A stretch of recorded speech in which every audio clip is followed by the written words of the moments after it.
Hello guys, मेरा नाम है अनिल कुनियाल और आज की इस वीडियो में हम पढ़ेंगे refraction through a glass slab. ठीक है, कल की वीडियो में हमने पढ़ा था रिफ्रैक्शन ऑफ लाइट और उसके लॉस। ठीक है, तो आज की वीडियो में हम करेंगे refraction of light through glass slab. ठीक है, तो देखो यहाँ पर क्या करेंगे, ए बी सी डी क्या हमारे पास एक ग्लास स्लैब है।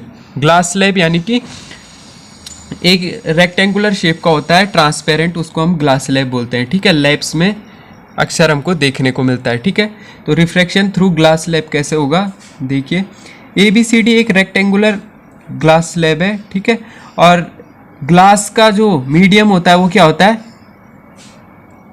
कल मैंने आपको बताया था ग्लास डेंसर मीडियम का होता है। क्या होता है, डेंसर मीडियम। ठीक है, यानी कि ये डेंसर मीडियम होगा और बाहर क्या है, एयर है।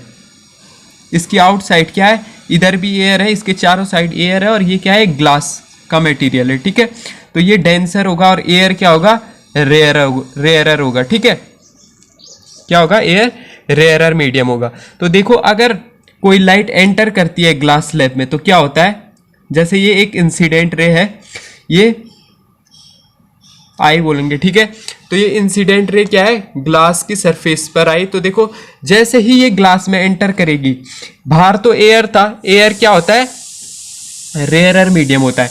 अब ये रेयरर से कहाँ एंटर कर रही है, डेंसर मीडियम में एंटर कर रही है। तो डेंसर मीडियम में क्या होगा, ये थोड़ा सा बेंट हो जाएगी। ठीक है, क्या हो जाएगी, अपने पाथ से थोड़ा सा बेंट करेगी। आना तो इसको रियल में यहां था, आना तो इसको इस लाइन पे था, लेकिन ये क्या करेगी, थोड़ा सा बेंड करेगी, क्योंकि ये क्या है, एयर से ग्लास में एंटर कर रही है। और एयर क्या होता है, रेयरर मीडियम होता है, और ग्लास क्या होता है, डेंसर मीडियम होता है। ठीक है, अब यहाँ पर एक नॉर्मल ड्रॉ करते हैं हम पॉइंट ऑफ इंसिडेंट पे। देखो ये इंसिडेंट रे जहां पर इस ग्लास को टच कर रही है, ठीक है, इस पॉइंट पे टच कर रही है, तो यहाँ पर क्या करेंगे, हम एक नॉर्मल ड्रॉ करते हैं। नॉर्मल यानी कि इस ग्लास के परपेंडिकुलर जो भी लाइन होगी उसको हम नॉर्मल कहेंगे। ठीक है, तो इसको सिर्फ हम पॉइंट ऑफ इंसिडेंट पे रिक्वायरमेंट होती है, इसीलिए हम वहीं पर ड्रॉ करेंगे इस परपेंडिकुलर लाइन को। ठीक है, तो देखो जो इंसिडेंट रे और नॉर्मल रे के रे नहीं होती है, नॉर्मल के बीच में जो एंगल बनता है उसको हम बोलते हैं एंगल ऑफ इंसिडेंस। ठीक है, इसको एंगल आई बोलेंगे। ठीक है, अब ये रिफ्रैक्टेड रे ये है जो ग्लास के अंदर आ गई है, और नॉर्मल रे ये है, तो इसको क्या बोलेंगे, एंगल ऑफ रिफ्रैक्शन। ठीक है, समझ गए। अब देखो, अब ये रिफ्रैक्ट होके यहां से आई, एंटर किया ग्लास में, फिर आगे बढ़ी। ठीक है, इसी पाथ पे आगे बढ़ी। अब देखो ये ग्लास है, ठीक है, ये ग्लास है। अब ग्लास से क्या आ रही है, दोबारा एयर में एंटर करेगी, तो अब क्या कर रही है, डेंसर से रेयरर में। ठीक है, तो डेंसर से रेयरर में क्या बताया था मैंने, अगर डेंसर से कोई लाइट रेयरर में आती है तो क्या होती है, दूर भागती है नॉर्मल से। पहले तो पॉइंट ऑफ इंसिडेंट पे नॉर्मल ड्रॉ कर लो, यानी कि इस ग्लास के परपेंडिकुलर, ये जो डीसी है इस ग्लास की सरफेस, इसके परपेंडिकुलर जो भी होगी वो नॉर्मल कहेंगे हम। ठीक है, ये नॉर्मल ड्रॉ कर लिए मैंने। ठीक है, यानी कि 90 डिग्री दिख तो नहीं है, लेकिन आप मान लो ये 90 डिग्री पे ड्रॉ किए मैंने नॉर्मल। ठीक है, अब ये क्या है, ग्लास स्लैब से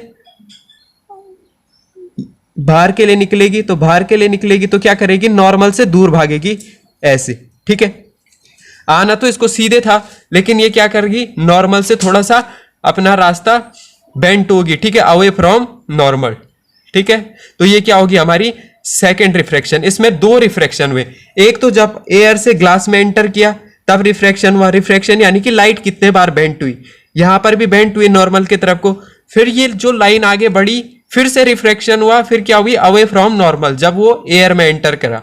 तो ठीक है, ये होगी हमारी इंसिडेंट रे, ये होगी रिफ्रैक्टेड रे। ठीक है, फिर जब दोबारा रिफ्रैक्शन हुआ तब ये होगी हमारी I2, यानी कि दोबारा इंसिडेंस, दूसरी इंसिडेंस रे। इस सरफेस के लिए ये इंसिडेंस रे कहलाई जाएगी, और एयर में जाते ही ये क्या होगी, डेविएट होगी, रिफ्रैक्ट होगी। ठीक है, तो ये होगी रिफ्रैक्टेड रे। ठीक है, तो आप देखो, अब हम क्या बोलते हैं, इसको इंसिडेंट रे बोलते हैं, इसको नॉर्मल बोलते हैं। अब ये रे क्या है, अगर दोबारा रिफ्रैक्शन हुआ और रिफ्रैक्ट होके ग्लास से दोबारा एयर में ट्रेवल की लाइट, तो इसको हम बोलते हैं इमर्जेंट रे। क्या बोलते हैं, इमरजेंट रे। ठीक है, इसको क्या बोलते हैं, इमरजेंट रे। इतना आ गया समझ में। अब देखो ये जो ओरिजिनल इंसिडेंट रे थी हमारी, जो ओरिजिनल इंसिडेंट रे थी, इसको हम अगर आगे बढ़ाए, इसको आना यहाँ था, जो स्टार्टिंग में लाइट मारी थी, अगर ये कहीं पर भी रिफ्लेक्ट नहीं होती तो ये किधर आती है हमारी, सीधे ऐसे, ठीक है, सीधी आती बिल्कुल। तो जो ये डिस्टेंस इन दोनों के बीच में इमरजेंट रे और परपेंडिकुलर डिस्टेंस है जो इन दोनों के बीच में, इमरजेंट रे और ओरिजिनल इंसिडेंट रे, तो इसको हम बोलते हैं, इसको क्या बोलते हैं, लेटरल डिस्प्लेसमेंट। क्या बोलते हैं,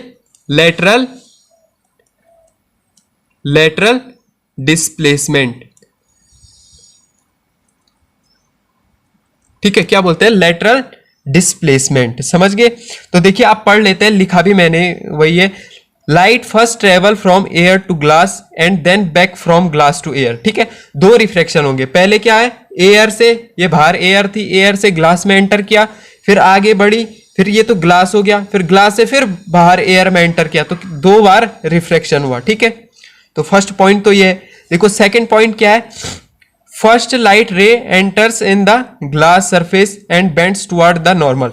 देखो पहली जो रे है वो क्या हुई, एयर से ग्लास में एंटर हुई, क्योंकि एयर क्या है, रेयरर मीडियम है और ग्लास डेंसर मीडियम है, इसीलिए क्या होगी, यहां पर नॉर्मल की तरफ को बेंट होगी। ठीक है, फिर देखो, फिर नेक्स्ट पॉइंट क्या है, after travelling in glass slab the ray of light travels from glass to air and bends away from the normal. ठीक है, अब ग्लास स्लैब में ट्रेवल करने के बाद अगर ये लाइन आगे आई, ये रे आगे आई, यहां पर ट्रेवल करते करते फिर से ग्लास से क्या हुई, बाहर एयर में एंटर किया, तो एयर में एंटर किया तो ग्लास तो डेंसर मीडियम हो गया और एयर क्या हो गया, रेयरर मीडियम हो गया, फिर से डेंसर से रेयरर मीडियम में ट्रेवल की तो क्या हुई, दूर भागी नॉर्मल से। ठीक है, नॉर्मल से, ये नॉर्मल है, नॉर्मल से डेविएट होगी। ठीक है, तो इस पॉइंट में यही लिखा है।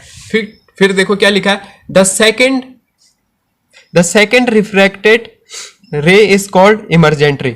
जो दूसरी बार रिफ्रैक्ट हुआ है जो रे, देखो यहां से दूसरी बार रिफ्रैक्शन कहां पर हुआ है, नीचे वाली सरफेस पे, ये लाइन आई, यहां से डेविएट हुई, तो जो डेविएट हुई वाली लाइन है, जो दूर भागी है, अवे फ्रॉम नॉर्मल गई है, तो इस रे को क्या बोलते हैं, मैंने अभी बताया था, इमरजेंट रे। ठीक है, इमरजेंट रे। ठीक है, and the angle between emergent and normal is called angle of emergence। देखो अब यहां पर जो नॉर्मल ड्रॉ किया था हमने, सेकंड रिफ्रैक्शन जहां पर हुआ था, ये नॉर्मल है और ये इमरजेंट रे, इन दोनों के बीच में जो एंगल होता है वो क्या होता है, एंगल ऑफ इमरजेंस। ठीक है, याद रखना क्या होता है, एंगल ऑफ इमरजेंस। ठीक है, और फिर लेटरल डिस्प्लेसमेंट के बारे में तो मैंने बता दिया था। ठीक है, the perpendicular line, the perpendicular distance between original incidence रे, ये ओरिजिनल इंसिडेंस रे थी ना, अगर रिफ्रैक्शन नहीं होता तो इसी पाथ पे आती ये लाइन।